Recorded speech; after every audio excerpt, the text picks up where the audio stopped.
오늘은 에스라 9장의 말씀을 보도록 하겠습니다. 이 9장의 내용은 이스라엘 민족이 바벨론 포로 생활 가운데 고레스의 조소를 통해서 그들이 해방을 맞게 됩니다. 그리고 1차 귀환 때 수룹바벨과 예수아를 통해서 이스라엘 민족이 4만 2천 명 정도가 예루살렘 땅으로 귀환을 하게 되고요. 그 이후에 58년 세월이 흐른 후 또한 왕의 조소를 통해서 2차 귀환이 시작되는데 그때 지도자로 나섰던 사람이 에스라였습니다. 이 본문은 에스라가 기록한 내용인데요. 이 에스라의 영도 아래 2차 귀환이 성공적으로 마치게 되었고, 그리고 이스라엘에서 하나님 앞에 제사를 드리고 또 아닥사스다 왕과 방백들과 관리들이 하나님 앞에 바쳤던 예물들을 성전에 안치하고 예물을 하나님 앞에 드립니다. 그리고 모든 것을 성공적으로 마쳤습니다. 그 이후에 일어났던 일들이 이 9장의 내용입니다. 이 9장 1절에 보면 이후에 방백들이 내게 나와 이르되 이스라엘 백성과 제사장들과 레위 사람들이 이 땅 백성들에게 떠나지 아니하고 가나안 사람들과 헷 사람들과 브리스 사람들과 여부스 사람들과 암몬 사람들과 모압 사람들과 애굽 사람들과 아모리 사람들이 가증한 일을 행하여 이제 귀환을 마치고 이제 좀 안식을 취할 쯤 됐을 때에 이스라엘에 있던 방백들 지도자들이 이 에스라를 찾아온 겁니다. 그래서 에스라에게 뭐라고 말하냐면 우리에게 문제가 생겼습니다. 이 문제가 어떤 것이냐면 하나님의 말씀 율법에 어긋나는 일들을 지금 이 이스라엘 민족이 행하고 있습니다. 그 내용입니다. 그 내용을 들은 에스라가요. 하나님 앞에 통회하면서 하나님 앞에 이 민족을 가슴에 안고 자신이 먼저 하나님 앞에 통회하고 회개하고요. 그리고 이스라엘 민족을 다시 일깨우고 개혁시키는 내용이 오늘 이 9장입니다. 그 앞서 이 9장의 내용은 먼저 에스라가 하나님 앞에 회개하는 내용인데요. 무엇을 회개하냐면 이스라엘 민족의 죄악을 회개합니다. 2절에 보니까 이들의 딸을 맞이하여 아내와 며느리로 삼아 거룩한 자손이 그 지방 사람들과 서로 섞이게 하는데 방백들과 고관들이 이 죄를 더욱 으뜸이 되었다 하는지라. 무슨 말이냐면 하나님의 말씀을 저버리고 이방인들과 이 자신의 딸, 자신의 아들들을 줘서 이방인들과 결혼을 시킨다는 거죠. 오늘날에 있어서는 이 결혼이나 문제가 이방인이다 우리 민족이다 그런 관계가 아닙니다. 이 문제는 뭐냐면 신앙의 문제인데요.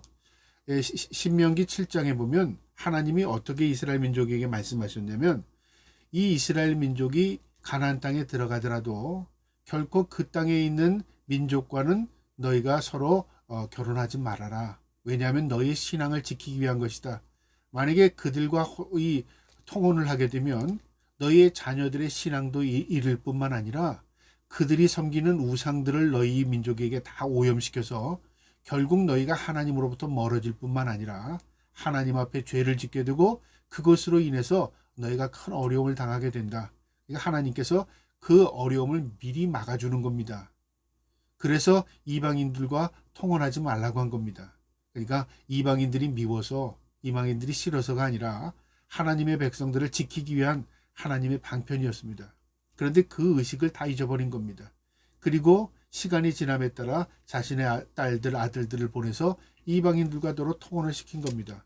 결혼을 시킨 거예요. 그러다 보니까 그들이 오염이 되고 그들이 섬기는 이방신들이 자신들에게 들어온 겁니다. 그래서 신앙이 다 퇴색되는 겁니다. 이 이야기를 들은 이 에스라가 가슴이 찢어지는 것 같이 마음 아픈 겁니다. 3절에 볼게요. 내가 이 일을 듣고 속옷과 겉옷을 찢고 머리털과 수염을 뜯으며 기가 막혀 앉으니 그가 어찌 할 바를 모르는 겁니다. 어떻게 하다 우리 민족이 또 이런 실수를 반복하느냐 그 말이죠. 우리 조상들이 실수하고 죄를 지음으로 인해서 가나안 땅에서 70년 동안 노예 생활을 했는데도 아직까지도 이 정신 못 차리고 또 이것을 답습하고 있느냐 그 말이죠. 이게 인간의 모습입니다.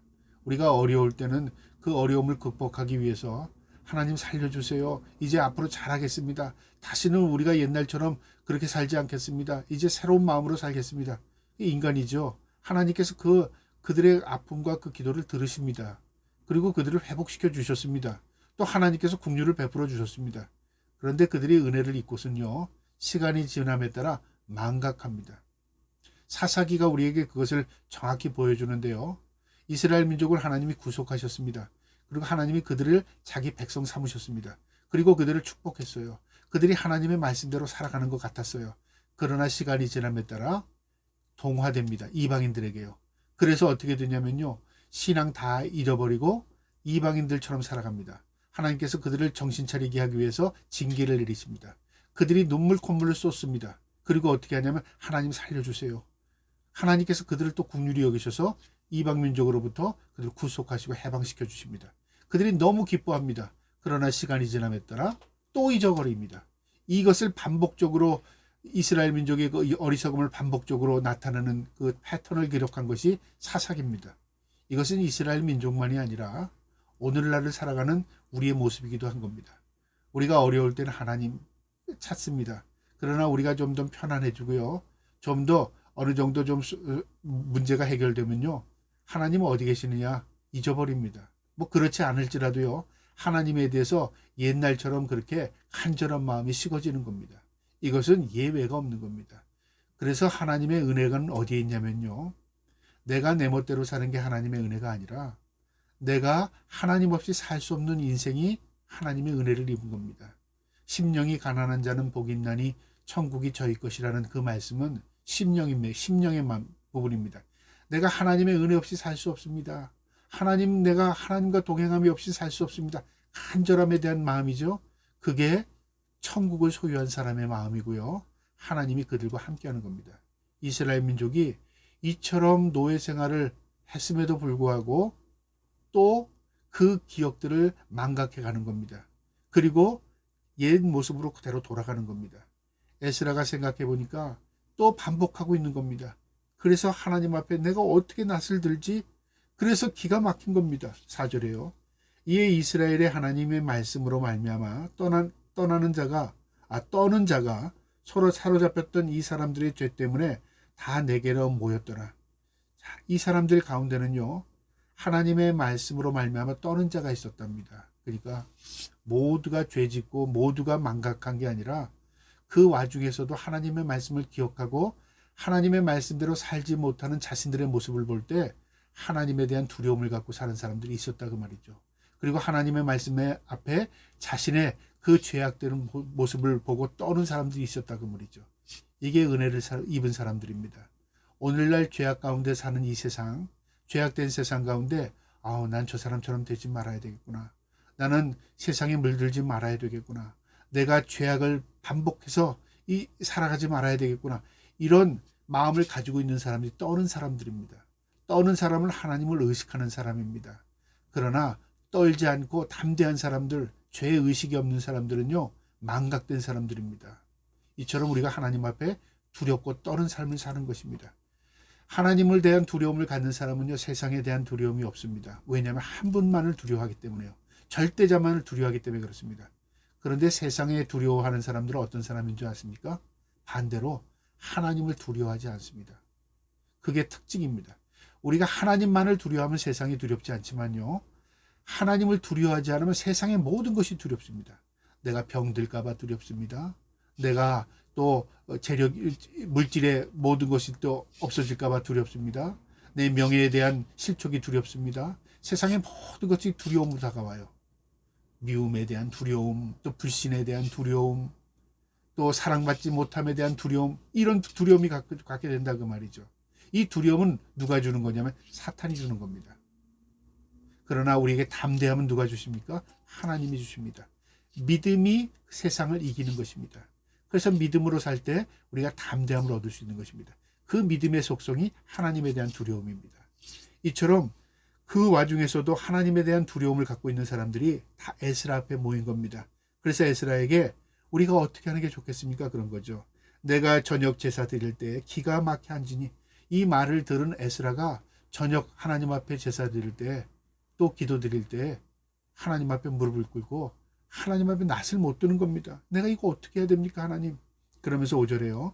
저녁 제사를 드릴 때 내가 근심 중에 일어나서 속옷과 겉옷을 찢은 채 무릎을 꿇고 나의 하나님 여호와를 향하여 손을 들고, 그러니까 자신의 처절한 모습으로 하나님 앞에 쓴 거죠. 옷을 뜯었다는 건 슬픔, 고통, 절망을 의미하는 겁니다. 내가 하나님 이제 어떻게 해야 합니까? 그 모습으로 하나님 앞에 처절하게 낮아진 모습으로 무릎을 꿇고 손을 들고 하나님 앞에 선 겁니다. 어떻게 합니까? 그러면서 죄를 고백하는데요. 뭐라고 고백하냐면 6절 보시기 바랍니다. 말하기를 나의 하나님이여 내가 부끄럽고 낯이 뜨거워서 감히 나의 하나님을 향하여 얼굴을 듣지 못하오니 이는 우리 죄악이 많아 정수리에 넘치고 우리 허물이 커서 하늘에 미치니이다. 우리 지금 이 에스라의 기도가 16절까지 15절까지 이어지는데요. 여기에 우리라는 단어가 27번 나옵니다. 제가 한번 동그라미를 쳐보니까 27번입니다. 우리 저들이 그들이가 아닙니다. 우리입니다. 나를 포함한 그 말입니다. 여러분 우리가 하나님 앞에 죄를 고백할 때 조상들이 그랬습니다. 용서해 주세요. 저들이 그랬습니다. 용서해 주세요. 그건 뭐죠? 나를 제외한 그들이 죄를 용서해 달라는 거죠. 나는 의롭다는 의롭다고 말하진 않지만요. 나를 제외한 다른 사람들을 위해 기도하는 것 같습니다. 그게 아니라 그 말이죠.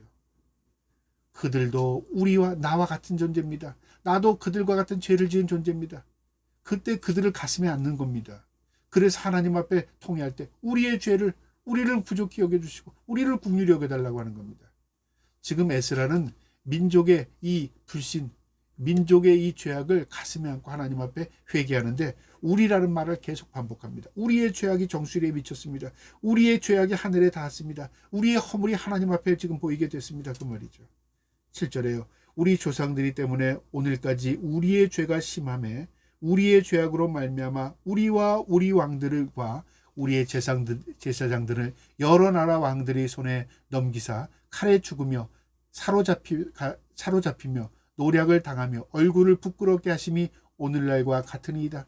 우리가 그 죄 때문에 노예 생활하고 그 죄 때문에 끌려갔고 그 죄 때문에 내가 다른 민족에게 부끄러움을 당한 일을 아버지 하나님 압니다. 그 말이죠. 우리가 그걸 기억해야 됩니다. 죄라는 것은요 기억입니다. 그리고 그 기억을 내가 하나님 앞에 토설하는 겁니다. 하나님 내가 무엇을 했습니다. 무엇을 잘못했습니다. 그게 은혜입니다. 그래서 죄는 긍휼입니다. 은혜입니다. 내가 고백할 수 있는 게 은총이라고 제가 말씀드리지 않습니까? 항상. 그건 무엇을 의미하냐면 똑같은 상황에서도 회개할 수 있는 사람이 있고요. 회개할 수 없는 사람이 있습니다. 알아서 회개하고 몰라서 회개하지 않는 게 아닙니다. 은총이 내게 임해야 회개합니다. 그래서 우리가 내 잘못을 고백할 때 내가 그거 잘못했어 굉장한 용기입니다. 특별히 부모님들이 자녀들한테요. 내가 미안해. 내가 잘못했구나. 그때 내가 어리석었어. 굉장한 용기가 필요합니다. 그게 자녀를 회복시키고요. 자녀를 치료하는 겁니다. 마찬가지입니다. 내가 하나님 앞에 내 자신을 토설하고 고백하면 하나님의 은혜가 내게 들어옵니다. 그러나 내가 그것을 꼭 모르는 척하고 있으면요. 하나님께서 내 마음을 움직이지 않아요. 그리고 하나님께서 하나님의 긍휼을 내게 베풀 수 없는 겁니다. 문제는 하나님께 있는 게 아니라 내가 그 문제를 내 스스로 억누르고 있는 겁니다. 그 문제입니다. 이 에스라는요. 민족의 이 죄악을 자신이 토설하면서 하나님 우리의 죄악이 우리 조상들의 죄악이 제사장 왕들의 죄악이 결국은 우리를 이렇게 만든 겁니다. 그 말이죠. 8절에요. 8절부터 8절 9절은 그러나 하나님 앞에 감사합니다. 이제 우리 하나님 여호와께서 우리에게 잠시 동안 은혜를 베푸사 얼마를 남겨두어 피하게 하신 우리를 그 거룩한 처소에 박힌 못과 같게 하시고 우리 하나님이 우리 눈을 밝히사 우리가 종로로 타는 중에서 조금 소생하게 하셨나이다. 우리가 그 와중에 하나님의 은혜가 우리에게 임한 겁니다. 그래서 우리가 해방을 맞이하게 됐고 돌아오게 됐고 하나님 앞에 예배할 수 있는 은혜를 입었고 우리가 소생할 수 있는 은혜를 입은 겁니다. 분명한 사실을 알았죠. 우리의 죄 때문에 우리가 고생했고 종살이했지만 하나님의 긍휼이 있기 때문에 우리가 회복이 됐고 하나님의 은혜를 우리가 입었기 때문에 우리가 돌아올 수 있었습니다. 그 말이죠. 하나님 앞에 그것을 고백하는 겁니다. 9절에요. 우리가 비록 노예가 되었사오나 우리 하나님이 우리를 그 종살이하는 중에 버려두지 아니하시고 바사왕 앞에서 우리가 불쌍히 여김을 받고 소생하여 우리 하나님의 성전을 세우게 하시며 그 무너진 것을 수리하게 하시며 유다와 예루살렘에서 우리에게 울타리를 주셨나이다. 왕에게 은혜를 입게 하고 우리를 돌아올 수 있게 하시고 우리를 다시 소생시키게 하시고 하나님의 전을 완공하게 하시고 그것에 예배하게 하시고 그 다음에 우리를 울타리까지 우리에게 쳐주셨습니다. 그 말이죠. 모든 거 하나님이 주신 거 우리가 압니다. 그럼에도 불구하고 우리가 또 죄악으로 또 하나님 또 치닫을 수 있습니다. 그 말이죠. 이게 인간의 모습입니다. 그런데 깨닫는 게 은혜입니다. 그럼에도 불구하고 깨닫지 못하는 것은요, 결국은 어떻게 됩니까? 망할 징조라는 거죠. 그래서 회개가 은총이 되는 건 회개하는 자에게는 희망이 있는 겁니다. 용서라는 은혜가 있기 때문에 그렇습니다. 회개하지 못하면 어떻죠? 용서받을 기회를 놓치는 겁니다. 10절부터 이제 15절까지의 내용은요, 구체적인 회개를 합니다. 11절에 전에 주께서 주의 종 선지자들에게 명령하사 이르되 너희가 가서 얻으려 한 땅은 더러운 땅이니 이 이방 백성들이 더러웠고 가증한 일을 행하여 이 끝에서 저 끝까지 그 더러움으로 채웠습니다. 하나님께서 이 약속의 땅 가나안 땅에 들어갈 때 이 땅을 조심하라고 말했습니다. 왜 그러냐면 이방인들이 살고 있는데 더럽다는 오늘 말씀의 표현이잖아요. 민족이 더럽다는 게 아닙니다. 그들이 우상을 섬기는 더러운 짓들을 행한다 그 말이죠. 오늘날 우리는 외모는 깨끗한데 외모는 멋있는데 속은 더러운 사람들이 있죠. 또 그 사람이 외모는 아름다운데 그 마음은 더러운 사람들이 있습니다. 그래서 우리가 속과 겉이 다르다 그 말이 하지 않습니까? 마찬가지입니다. 이 더러운 땅이라는 건 마냥 땅이 더러운 게 아니라 그곳에서 살아가는 사람들의 행위가 더럽다 그 말입니다. 이 더러움의 대표적인 게 뭐냐면 우상숭배입니다. 하나님 앞에 아주 더러운 겁니다. 우상숭배하는 거. 우상숭배의 특징은 뭐냐면요, 더러운 짓들을 합니다. 그래서 우상숭배하는 사람들이 거룩하고 깨끗하고 정결한 삶, 정직한 삶, 그리고 이렇게 정결한 삶을 사는 사람들 보셨어요? 그렇지 않습니다. 우상숭배의 모든 특징은요, 더러운 짓들을 합니다. 그런데 하나님께서 이스라엘 민족을 너희가 그 땅에 들어가면 그들과 섞이지 말아라 그 말이죠. 그래서 12절에 그런즉 너희 여자들을 그들의 아들에게 주지 말고 그들의 딸들을 너희 아들을 위하여 데려오지 말며 그들을 위하여 평화와 행복을 영원히 구하지 말라. 그들을 데려오면서 우리는 평화할 거야, 우리는 잘 지낼 거야, 행복하게 살 거야, 그러고 하지 말라 그 말이죠. 행복할 수도 없고 평화도 없다 그 말이죠. 그래서 오늘날 거짓 평화, 거짓 행복이 얼마나 많은지 몰라요. 선과 악이 구별이 되지 않으면 평화 없고요.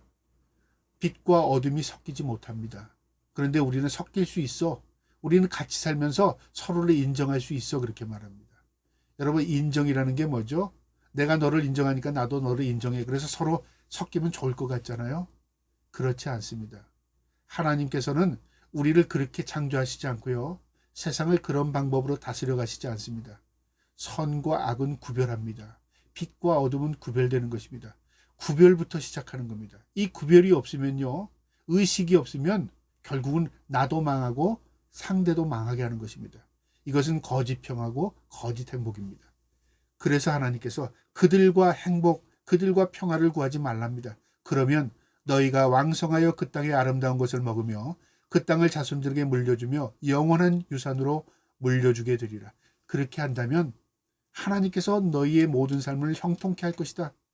너희가 하나님의 말씀대로 살면 하나님께서 책임져 주시다 그 말입니다. 이스라엘 민족이 그렇게 했습니까? 그 약속의 말씀을 그들이 알았습니다. 그런데 그의 삶은 그렇지 않았습니다. 오늘날 우리 그리스도인들의 삶 가운데요, 하나님의 말씀은 귀로 들어서 머리에 있습니다. 삶은 다릅니다. 왜 그럴까요? 현실감이라는 거죠. 현실감. 이 말씀은 성경이고 누가 다 그 말씀대로 살 수 있나? 현실감 있게 살아야지 똑똑한 사람 같지 않습니까? 근데 그게 똑똑한 게 아니라 미련한 겁니다. 자기가 자기를 속이는 겁니다. 그게 믿음이 없는 겁니다. 왜 없는 걸까요? 말씀을 믿지 못하는 것이죠. 단순한 논리입니다. 하나님의 말씀을 믿는다는 것은 하나님의 말씀대로 행하는 것이고요. 하나님의 말씀대로 행할 수 없을 때 어떻게 해요? 하나님께서 힘을 달라고 하나님께 기도하는 겁니다. 하나님 말씀대로 살 수 있도록 능력을 주시옵소서. 하나님의 말씀대로 살 수 있도록 은혜를 베풀어 달라고 기도하는 겁니다. 그렇게 하지 않고 이거는 하나님의 말씀은 이거는 현실감이 없어.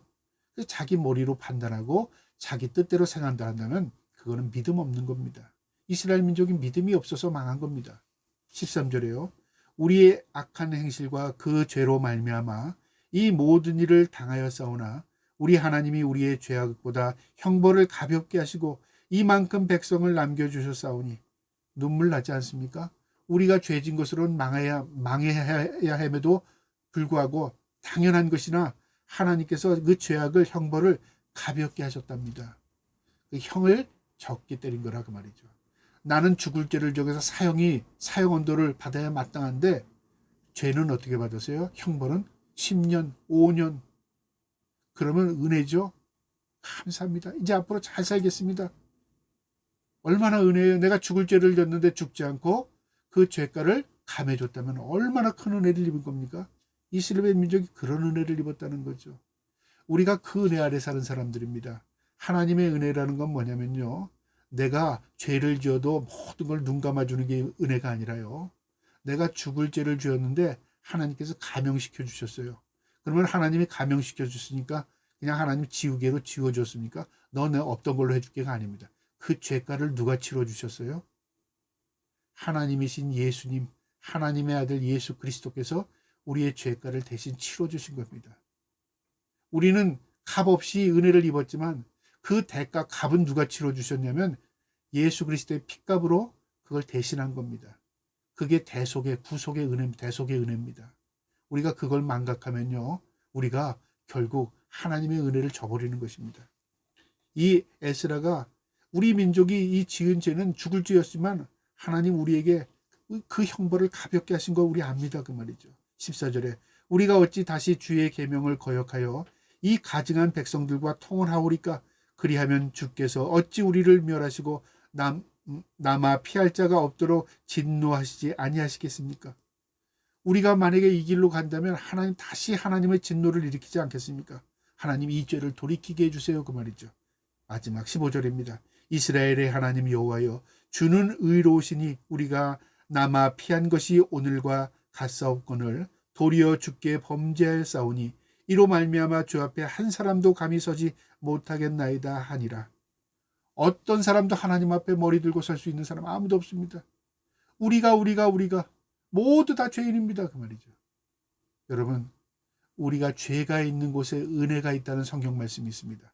그 죄지면 하나님이 은혜를 베풀어 주신다는 말입니까? 그 말이 아니라 내가 죄를 깨달으면 그 자리가 하나님의 은혜의 자리입니다. 눈물이 있는 곳에 위로가 있습니다. 내가 하나님 앞에 눈물을 쏟으면 하나님께서 그 자리에 위로로 하나님이 다가오십니다. 저와 여러분이 하나님 앞에 늘 나의 죄를 고백하며 하나님의 은혜와 긍휼을 구하고요. 우리가 눈물을 흘리며 하나님 앞에 회개하는 그곳에 하나님의 은혜가 날마다 임할 수 있기를 주님의 이름으로 축복합니다. 아멘.